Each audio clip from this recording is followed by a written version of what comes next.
का केस है। ये केस ये है कि आपने इलेक्शन कमिश्नर को मुंशी क्यों कहा। इसके बाद यह है कि इलेक्शन कमिश्नर इस तरह से क्रिमिनल, हमें इसके ऊपर इन्होंने आगे महीना जेल में रख दिया। लेकिन इस तरह तो आप इज़्ज़त नहीं करा सकते। आपने अपना कंडक्ट बेहतर करना है तो आपकी इज़्ज़त होगी। सो मेरे ख्याल में ये केस तो यहाँ पे बनता ही नहीं है। लाहौर में स्टेटमेंट है, अब हमने यहाँ पे एप्लीकेशन दे दी है बरियत की, बरी करने की। तो इंशाल्लाह मुझे उम्मीद है कि अदालत इस केस में भी बरी कर देगी। Thank you sir. सर कल का खान साहब की साइफर केस में रहाई के बारे में क्या कहना चाहेंगे आप?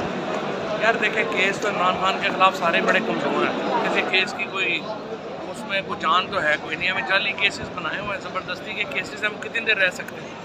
बस मेरा ख्याल है काफ़ी हो गया। पाकिस्तान को कितनी देर आपने लाठी गोली से चलाना है, अब इसको नॉर्मलाइज करने की जरूरत है। सर साइफर में सज़ा मुअत्तल होगी है, लेकिन जो इद्दत का है वो उसको लटकाया जा रहा है।